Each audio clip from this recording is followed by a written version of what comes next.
did he make a difference?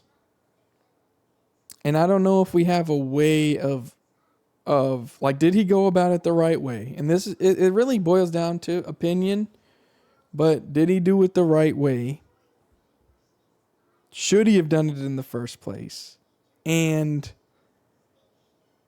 did it make a good difference what he did? Telling the world about it, telling the American people about the fact that, there's spying happening internally, mass surveillance programs, all companies that you could think of, big names in tech, including and then the government was driving this, the NSA. And, he leaks this, and now it's public information. Everybody knows about it. Us, ourselves, the American people, and everyone else in the world, including adversaries of the United States of America, according, from the military's perspective, adversaries. And, but my thing is, okay, now everybody's aware of it. Did it change anything? I don't know. I'm kind of curious about what y'all think. I don't think they stopped. Right? Did they stop the surveillance programs? It's still there. I mean, I think actually more than ever we're welcoming it. Microsoft's getting ready to release an AI that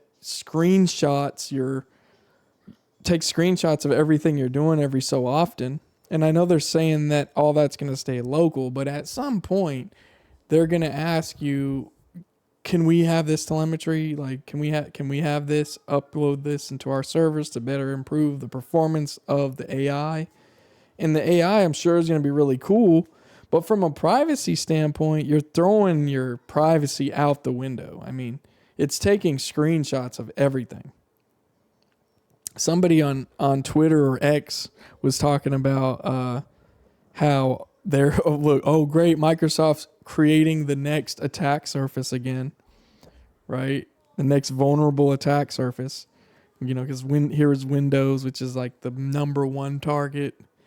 And then there's now going to be somewhere on that hard drive or somewhere stored on that computer images of everything you've done, which could have personal information like your social security number, your debit card, any online payment stuff, passwords, you name it. I just think with the AI stuff, for it to get better and more personalized, for if we want to go to that future, if you decide you want to go to that future, you've got to give it more of your personal information. You got to keep giving it more information.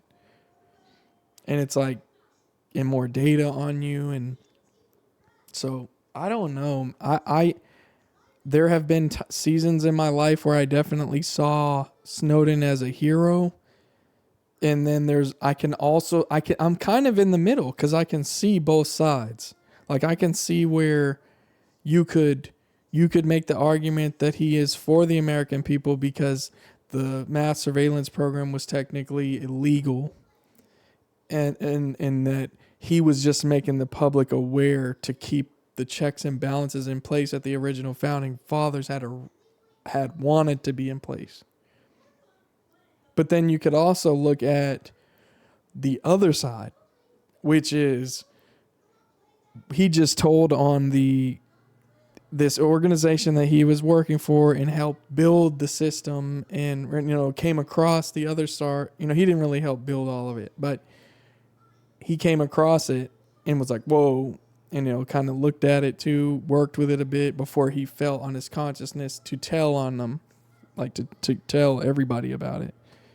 And went on the run, left the country because he feared, I'm sure, for his life, and then also for his freedom.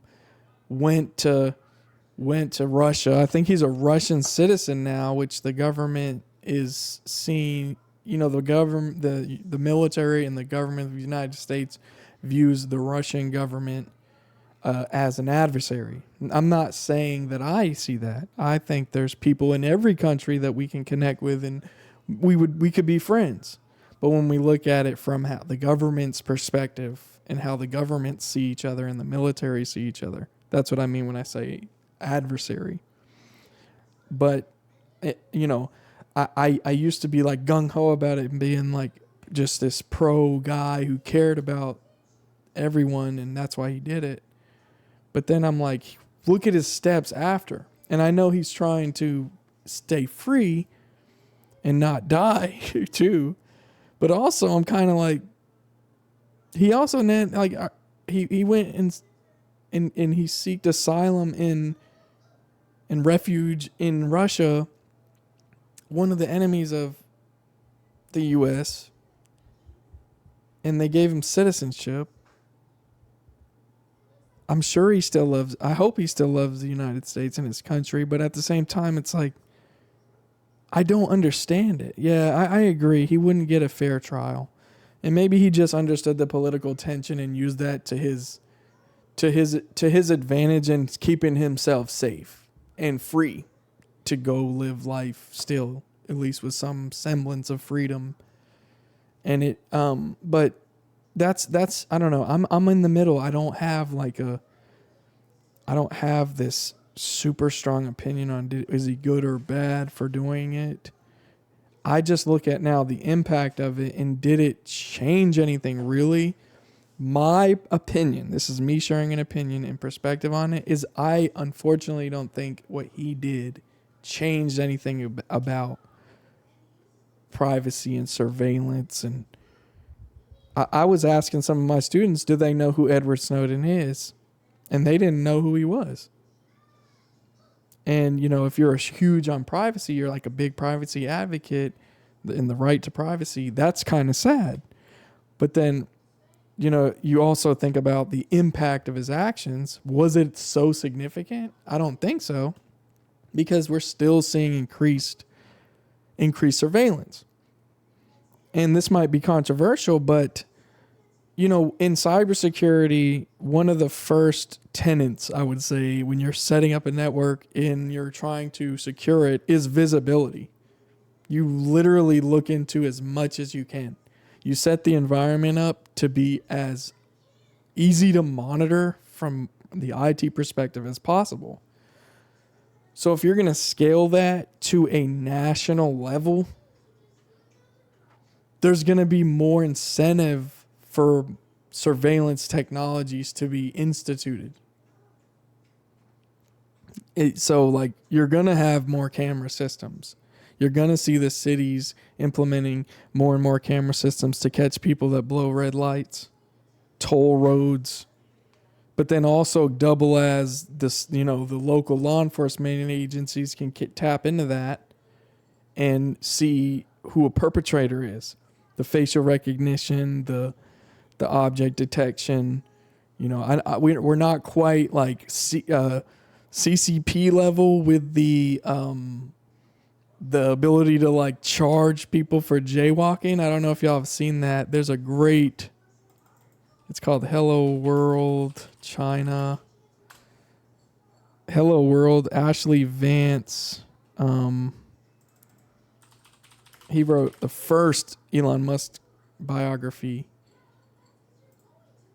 But he did a few videos on the future, futuristic things happening in China. One of them, though, shows some clips of in Shenzhen. I think this is it right here. In Shenzhen. And it does have a sort of trying to make you see China in a certain creepy way. But he also does videos where he's showing the cool innovations coming out of China.